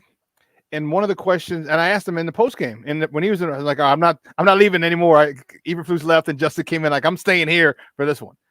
And I asked him, I was like, what were they doing to you? Because I knew what they were doing. I said, I know football pretty well. And they were running cover 2 most of the times. Like, you've never seen a cover 2 before in your life? Like, the middle's the and they're playing a deep cover 2 to stop. They didn't go deep once. Even if you just say, hey, listen, I'm going to have you run a 9. I'm going to overthrow it. But I just need that safety to know that it's there. And teams do that. I asked him, I said, what were they doing that prohibited you from throwing to anybody else downfield? He kind of gave me a little snarky remark, and he's like, well, what do you mean? He goes, Moon caught a touchdown. I was like, yeah, but everything else was to the side, was lateral. And he was like, well, that was kind of the game plan. And I was like, that was the game plan. I'm like, okay, I didn't press it. It was my first time being credentialed, so I didn't want to have a back and forth. Like, dude, are you serious? You know what I mean? Like, I know football too, bro. We can sit there and go the hell with everybody else, you know, in this room. Just me and my questions. So I just said, okay, cool. But it was frustrating, and it seemed like if that's the game plan, what kind of crappy game plan is that where you got Tyler Scott, even if it's, like I said, just run down the field and scare the safeties. Let them know. Any reason that they wouldn't do that? Do they not trust Justin Fields? We've seen him throw deep balls. Mm-hmm. We've seen him do it last year. We've seen him throw deep middles to Kmet, deep ends. We've seen those. Why do you think that those weren't implemented on Sunday? I don't know the answer to that. One thing in watching Justin, though, that is bothersome. It was last year. Especially at the beginning of the first half of the season. And now again, it looks like he's dropping back, almost like he feels like, am I going to fall off the earth? Is the earth going to somehow slip out from underneath me if I go back too fast? What in the world is going on where you tiptoe back and you're sort of looking at the defense, it's almost like he's dropping back, waiting for the rush lanes to create themselves so he can get out of the pocket. He's not looking to surgically carve up what he's looking at. That's a given. I don't know if that's because the route concepts don't allow for that. I don't know if that's because he's just not progressing like he should. I don't know. But it's frustrating to watch a guy play that way for that many games in a row. And to start a season after you finished off in somewhat of strong fashion to then go back to that. I don't get it. Yeah. One of the guys was asking, no, not this one. He was asking, he wanted me to ask you, and you hit it right in the head. He said, what about his dropbacks are too slow? They are. So how he runs 4.4. How is it you run 6.4 going backward and 4.4 going forward? Because I said, look, I'm like, well, here's the thing. If it's a deep, don't get me wrong, I agree, it's better, because they're talking about hitches and everything. I'm like, well, we didn't throw any hitches. We didn't throw any hitches. We didn't throw any curls. We didn't throw anything. Nothing. And I'm like, so at that point, like, okay, 3 steps, 5 steps, okay. My biggest thing with Justin is like, if they're playing a cover 2, which they did a lot, it's a cover 2. What routes are being run, so you should already have an idea. And now you start looking at a specific player. Who do I read? What does he do so I can make him wrong? And so that's what got me. So I was like, okay, maybe his drop back didn't have to be as fast, because once you know it's a cover 2, now you have to go to where you think the likelihood of, or find a guy you're going to read, the defender. So I'm like, okay, maybe the drop back didn't help, but apparently it does. And I was just frustrated because I didn't see no intermediates. There was no intermediates. They had 3 passes over 20 yards all game. One of them was a touchdown. Mm-hmm. Like, dude, this is unbelievable. And why whose fault is that? Is that Getsy's fault, or is that Coach Eberflus's fault? Say, hold, timeout. Let's get the goddamn ball downfield. Like, okay, like I said, you just run down the field and we're going to throw it and we're going to move that safety just so he knows we got speed. Does that fall on who's the bigger culprit, Eberflus or Getsy? So Eberflus is not an offensive coach. So let's just the only power he has over this thing is to get who he wants to be the offensive coach. So then the shift goes right away to one guy, and that's Luke Getsy. So the idea with zone coverages are that you're going to always put one guy, one key defender in conflict. You're going to run 2 guys into a zone that he's responsible for both of those. You don't run those 2 guys into the same broom closet, right? You need some space. And so as you're dropping back, this is where the quarterback's responsibility comes in. It's cover 2, for example. And so you have plays that will put one guy, I don't care if it's a safety, a corner, a middle linebacker, the slot defense, it doesn't matter. You're going to create concepts where one guy gets in conflict and you just drop back, you focus on that. Eventually you get to that one guy, and with your body language and your deceptiveness with your eyes and so forth, you make him either stay where he's at and throw opposite him, or you move him to where he's already going and throw around him. You can't do that when you're looking over everywhere. You can't do that. So it's a combination of Luke Getsy not having the concepts that work, and the quarterback in not understanding what he needs to do to make whatever they're doing work. Man. We're going to Tampa. All right, on Sunday. It's a must. I don't want to say must because your season's not over, but it's a must win. Okay, because you're looking at 0-3. Because I was so fired up before the season. I even said, watch for week 3. I was like, the Bears could really have a big coming out party because they're playing against the defending champs in Kansas City, and then Detroit goes and does what they do, and they blew it up. Now Kansas City's on 10, so then nothing sneaking past them, especially at home. Talk to me about the importance of this week in Tampa, because we know what's coming after that, and believe you me, Patrick Mahomes and that crew, they're not – if they were overlooking anybody and they were all focused on getting the rings that day and whatnot, believe me, they are laser focused now, and they're not letting a team like the Bears come through and steal a victory in their home in their home field. Talk to me about the importance of this week at Tampa to get in the win column for this team. Well, good. Let's get back to week 2 in Tampa. And ironically, the guy who everybody wrote off, including myself, Baker Mayfield, quietly goes about and has a very good day in Minnesota on the road, which not ironically, but Minnesota goes 11-0 in one-score games last year. Yep. Turn the page this year, and the first one-score game they get, they lose. And now Karma's a son of a gun. And who does it? Baker Mayfield. And so here's a guy that himself has kind of weathered the twists and turns.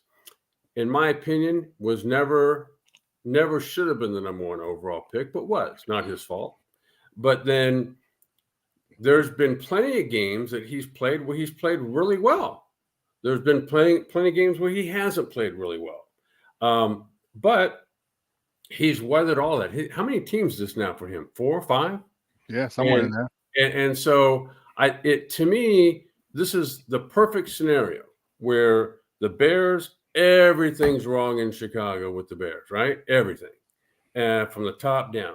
Well, what better way to kind of steer that ship back in course than to go on the road, go to Tampa Bay, and get back to executing your fundamentals in a way that where you come out with a victory. And now your season is back on course.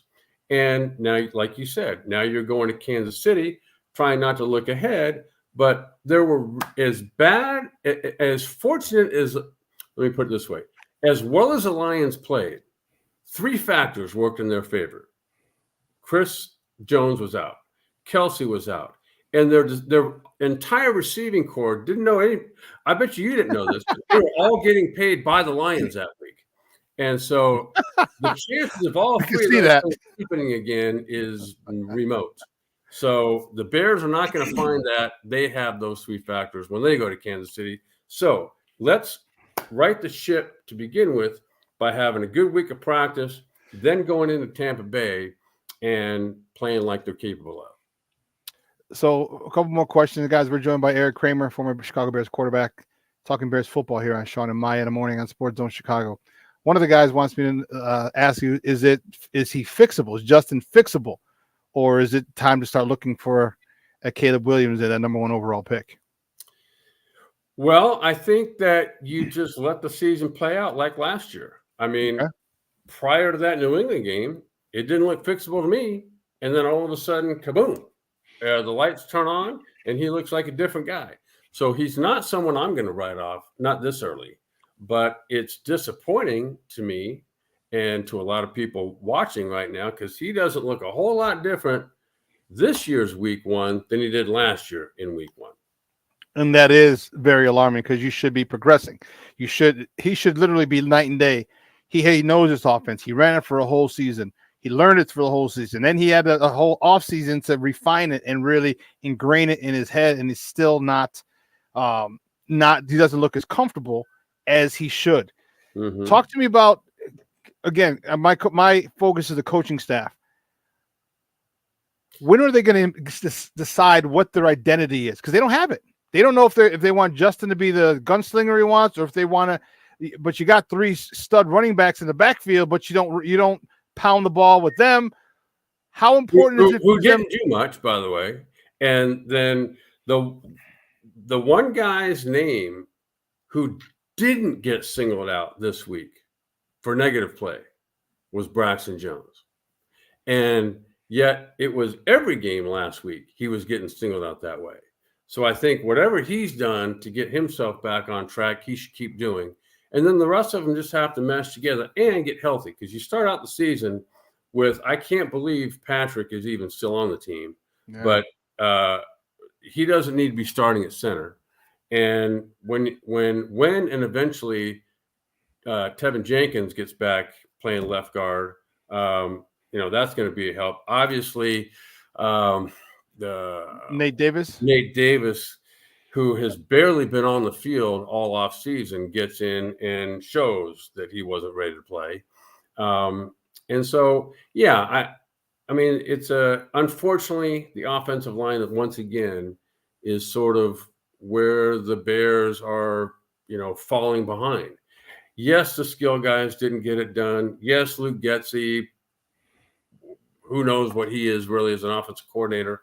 The offensive line certainly has to come together and give you a chance, because without both sides coming and playing, it's going to be hard to be in every game late into the game. Yeah, I feel you. Because otherwise, you're going to get blown out early, and that's not exactly what you want. And this is not a fun game to play when you're behind for extended periods of time. Yeah.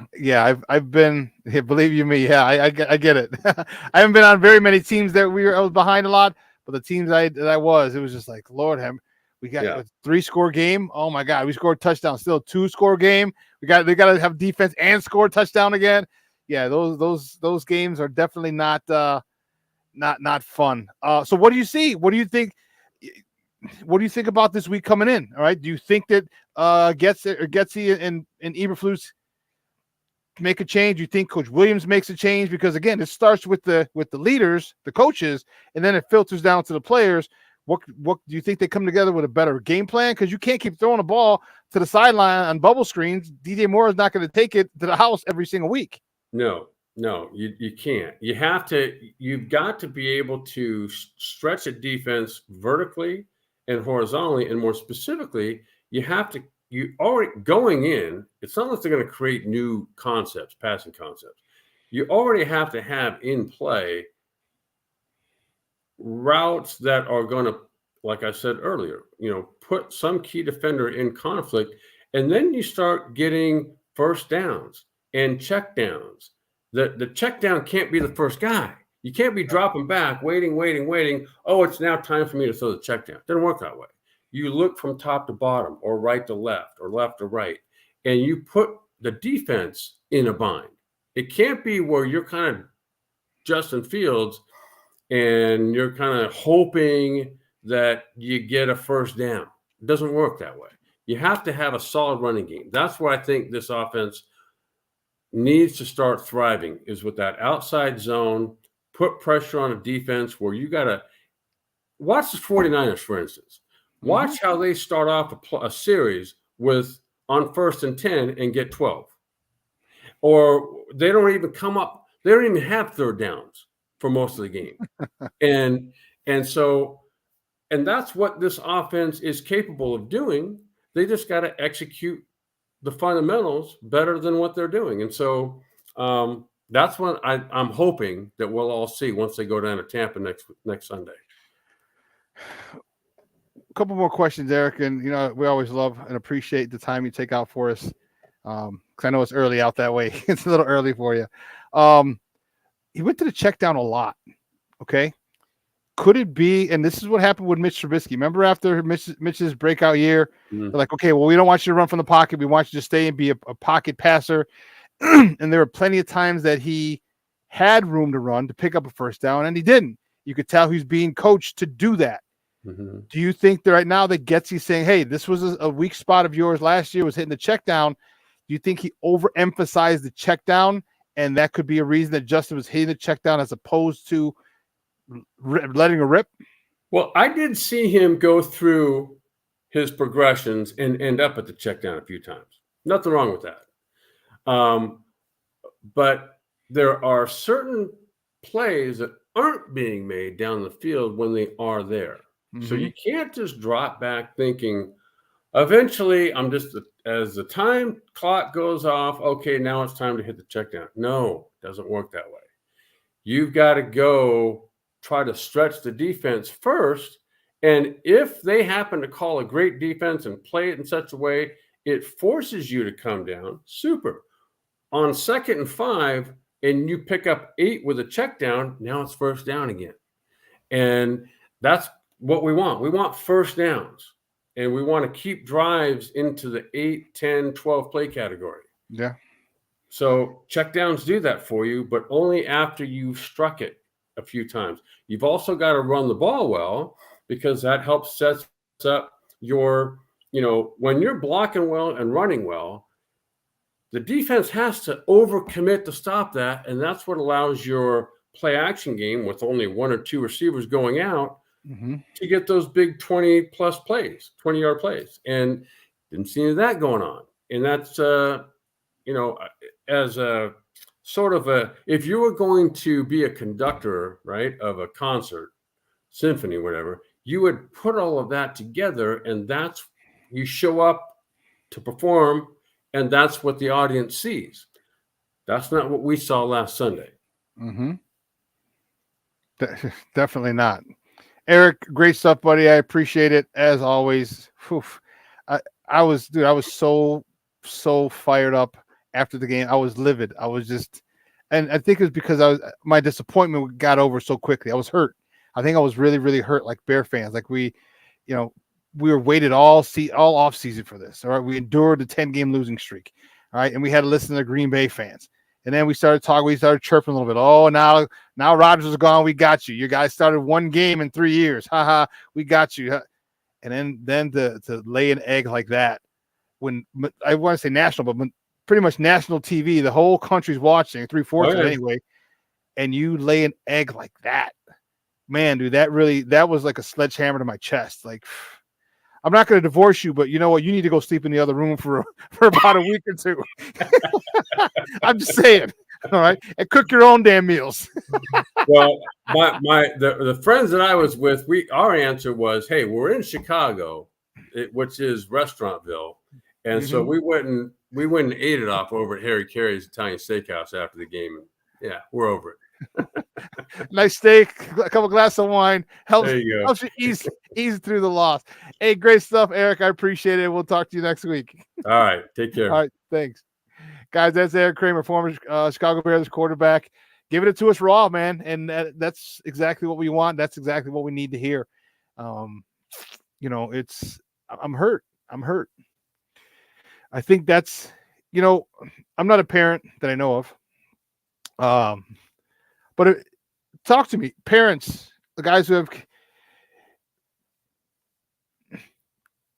is the most disappointing thing, or the most hurtful thing when your kid disappoints you, does something to disappoint you? Is that the most, you're in your feelings? That's the hardest thing to take when your child disappoints you? Because that's what it felt like for my Bears. Like they disappointed us. They disappointed us. They talked a good game. They said this. They said, the whole hits principle. And I should have asked him, about the hits principle. But anyway, it hurt because same with my White Sox. You see all the talent. All right, they're not Super Bowl material. No, they're a draft away, maybe another free agent or 2 away. Okay, to be contenders. But man, to what we saw on Sunday was not indicative of the talent that they have. And I think that's what's frustrating as a coach when your players don't play. You've coached them well. You've gone through multiple scenarios and then they just don't do it. It hurts because first and foremost, you look at yourself as a coach. I'm like, well, shit, did I get them ready? Did I prepare them properly? And there were some times where I thought I prepared them properly. We'd go over it, and then they didn't do what we practiced. Is that what you guys were feeling? Because I know anger came in. Anger came in really quick. But the root of that anger, was it because of the disappointment? Was it because you guys were disappointed? Is that where the root of your anger? Because that's where the root of my anger came from, and probably is still here. Is that I was so disappointed and I got angry because of it. Man. Shorty, hearing our quarterback say all that clarifies that we're all seeing the same thing. That's right. And what's funny,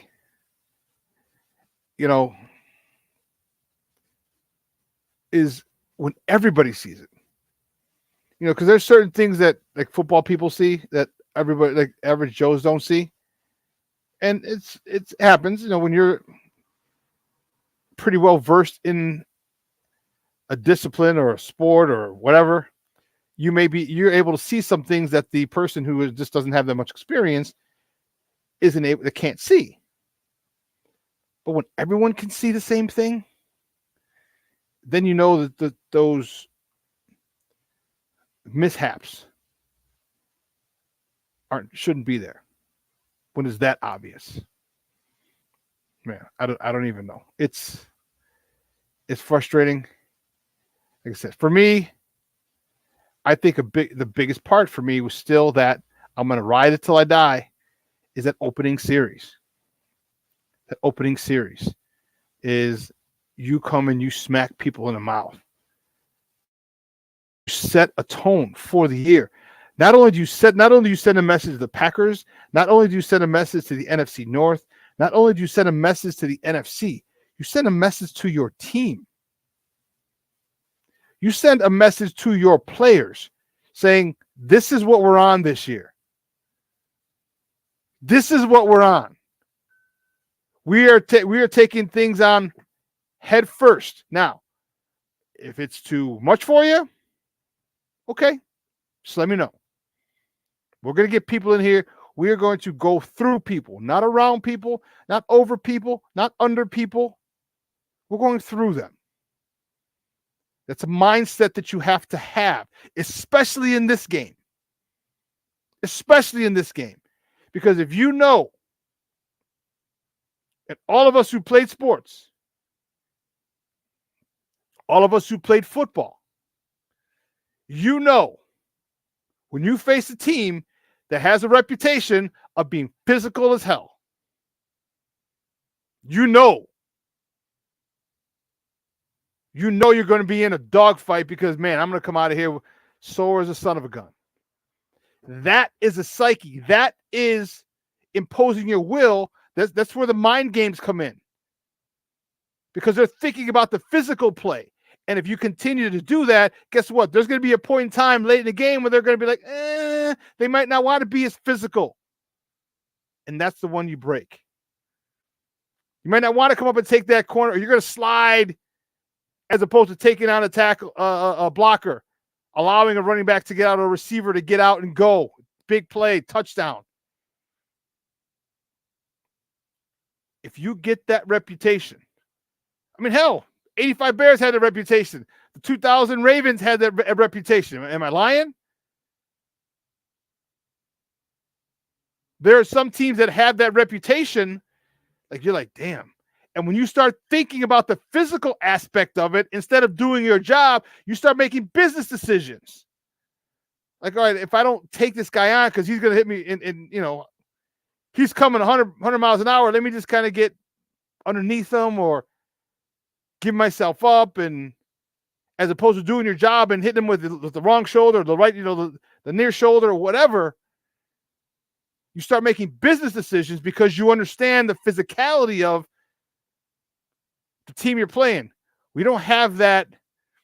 Flying around's great. Swarming to the ball is great. I want people fearful of us. I want people, if you're going to swarm to the ball, I need people fearful of, one, you're going to get their head knocked off, and two, they're going to get that ball out. And I don't know how much that's being stressed. The attitude, the identity of the defense needs to be, we are going to knock the shit out of you if one of us holds you up. And that should be taught. First dude holds him up. Second of them, clean his goddamn clock. Clean his clock. Because what's going to happen, guys, once they get held, they're going to go down. If you hold them up, believe me, they're going to try and get down, and believe me, their ball security is going to suffer. You can put helmet on the ball because you're being held up when you're trying to go down. pop the ball out. There's so many different ways, and it's frustrating as a former defensive coordinator. Like, this is the way I taught my players. First guy, secure the tackle. Secure it. Second guy, get the ball. Third guy, knock him into tomorrow. And usually second and third go boom, boom, just like that. Boom, punch the ball out. Boom, here comes the third guy. Less than a half a second after, knocking a dog snot out of him. And this was back in the day, so they're still able to put your face mask in someone's chest before this game got all sissified and everything. So this is the thing I need from Coach Williams. This is the thing that he has to instill. Coach Eberflus, your defenses have been great in Indianapolis. You may have to spend a little more time with Coach Williams. And I'm okay with that. But who's going to be spending time with Coach Getsy? That's what I need. Because Getsy doesn't seem like the type of, you know what he seems like, that offensive coordinator who's very naggy-ish. Oh, my system works. As opposed to, what can my guys do? How can I alter my system to get the best out of my guys? I told you, Green Bay didn't have a problem subbing in an offensive lineman and having him report eligible. They didn't have that problem. San Francisco doesn't have that problem.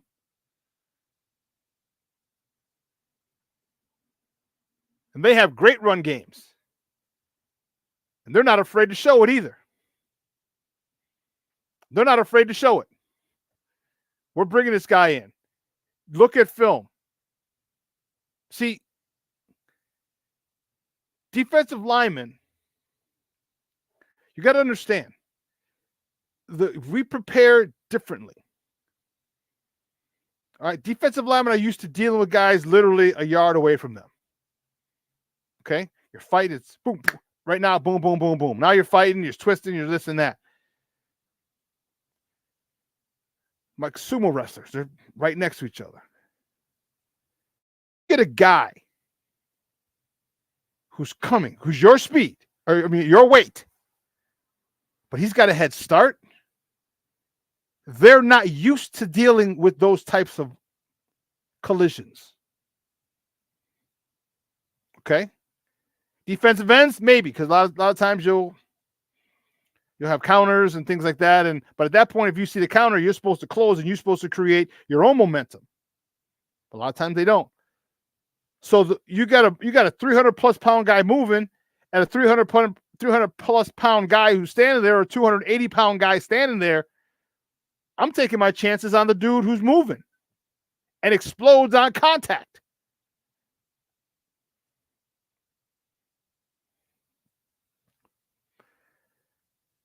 Don't get me started. Too late. I've gotten started already. Let's finish up the last 5 minutes. We're almost done here.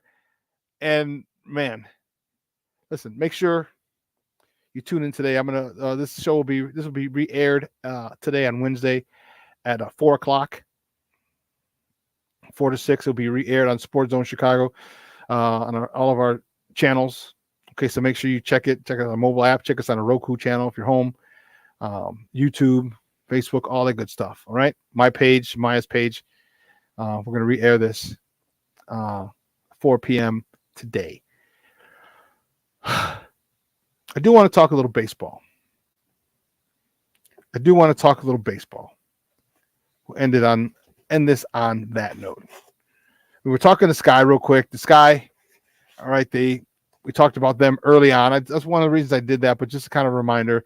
Today, 9 o'clock on ESPN, Sky, Game 1, the best of 3 series, Game 1 in Las Vegas. First 2 games were in Las Vegas. It's its third deciding game, comes back to here in Chicago. Sky were swept by the Aces 3 times this year. They lost. Highly unlikely, but if they can get one, then the deciding game is here in Chicago. So make sure you check that out. All you WNBA people, they should make as much as the NBA. Okay, good. Well, make sure you're watching so the numbers can go up. All right. But today, as far as baseball goes, all right, the Cubs can't afford this. They can't afford another loss in this series. All right, Colorado is 52-92. They are 40 Going into yesterday's game, they're 41, but today they are 40 under 500, 92-52, and you're losing to Colorado. 92-52, and you're losing to this team. Okay? That can't happen. That cannot happen. They have to take this one. All right? This is your playoff positioning is on the line. Your getting into the playoffs is on the line. Your playoff hopes are on the line. And you want to lose to a team that's 40 games under 500? What? Like, if they lose, if they miss out on the playoffs, okay? If they miss out on the playoffs, you're going to look back and say, and depending on how many games, the Sox series, or they split with the Sox, they lost 1 or 2, 1 to Detroit, 1 or 2 to Detroit. You know, they got to win this game. This Colorado Rockies team today, they split it. The first 2 games, this is the rubber match. You needed to sweep all 3 games. Then you go into the Diamondbacks again. That's not an easy team. The Diamondbacks are not, they beat the hell out of you before. They're 76-70. All right. They're right around, you're equally yoked. So that's where you can afford to lose one had you been able to take care of business. Then you got the Pirates again. You got the Rockies again. Like, you have to take advantage of this schedule you got coming up. Have to. 1, 2, 3. Oh, it's only 3 against the Rockies. 3 against the Pirates, 3 against the Rockies, 3 against the Braves before you close out against the Brewers. Good luck, because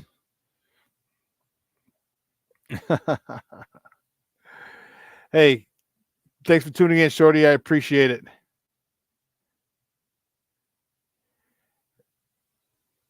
No, I'm not checking. I hope they made it ask tough questions to Flus and Fields today. Right now, yeah, we need answers.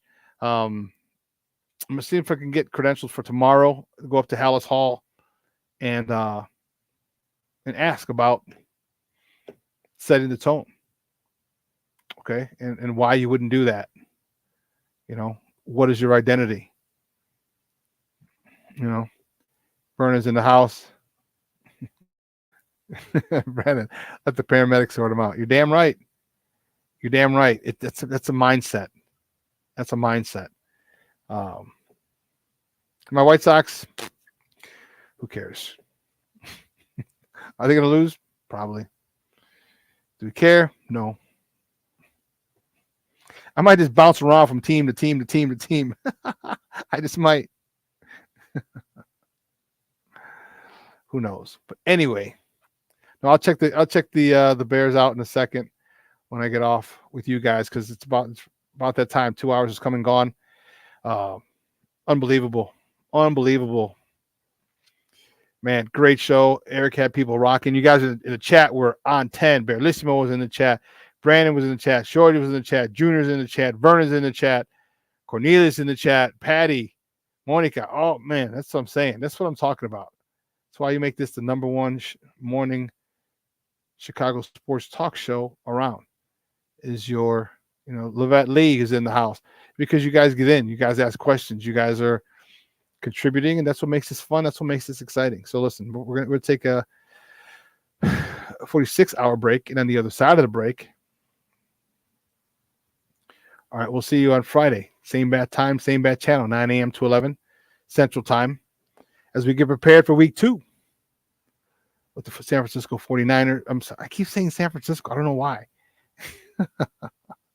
At the Tampa Bay, we're going to Tampa Bay. The Bears are in Tampa, taking on the Bucks, and they got to get to Baker Mayfield. They got to get this win under the belt. Otherwise, they're looking at 0-3, and it could be 0-5. So get to 1-1, and believe me, 1-1 is a lot better than 0-2 staring at the Chiefs. Because if you lose to the Chiefs, 1-2 is not a bad record. 0-3, that's a big cause for concern. It's a big, big cause for concern. So make sure, hey, we got a full day of sports. The Cubs start early. Okay, if you're a Cubs fan or if you're just a baseball fan, period, the Cubs start early today. They're at 2:10 on a marquee network. All right, or AM 670 AM, the flagship. The Sox are tonight at 6:40. All right, they're out there on NBC Sports Chicago, or if you want to listen to them on ESPN 1000 or their app, ESPN Chicago. And then the Sky tonight, or 9 o'clock because they're out west. In Las Vegas, game 1 of the best of 3 game series, opening round. It's 9 o'clock on ESPN. So we have a lot of sports. Check it out. Get your fill. Enjoy it and have a phenomenal, phenomenal day. It's going to be a little cooler today. A little cooler, but that's all right. Technically summer's not over, but it's fall. Let's keep it real. Let's keep it a buck. All right, high of 69. Enjoy it. Make sure you spend time with your loved ones. Make sure you give someone a call, someone you haven't talked to in a while, or text. Just send them a text or give them a call. Let them know you miss them, you love them. Because as we all know, tomorrow is promised to no one. All right. I want to thank everybody here at Sports from everyone here at Sports Zone Chicago. Elliot Baez, our executive producer, Clarence Council, our social media guy, my co-host Maya Kai, and my guy Steve Weekly, my producer. So great stuff from all of us to all of you guys. Have a phenomenal week. It's Hump Day. Okay. After this, it's all downhill. All right. Tomorrow's Friday Eve for all my people in the struggle. And we will see you on Friday. I'm excited. I'm looking forward to this week. I'm looking forward to hopefully getting it up to Hallis Hall tomorrow. Get some questions into the coaches, the coordinators. They're available tomorrow. So there's some questions I would love to ask. Are you gonna make a statement? Are you gonna start using, backup linemen as lead blockers, guards with a head start? I'm telling you, defensive linemen are not used to dealing with people their size or bigger. Because defensive linemen are 280, 270, 280. You're getting 300 pounds moving in motion, coming to knock me out. Come on, man. If you don't know anything about science, you better, because inertia is a son of a gun. So we'll see. But anyway, folks, guys, have a great day. You guys have a great day. I have some stuff to do today. I'll be pretty busy, but hit me up on Twitter. Hit me up on Facebook, Twitter. You know my handle: Facebook, Twitter, Instagram, Snapchat, all the same. The Shawn Sierra. So for everyone here at Sports Zone Chicago, I am your boy, the SuperBack, Shawn Sierra. Have a wonderful day, folks. And guess what? Let me tell you something. I am out. Deuces.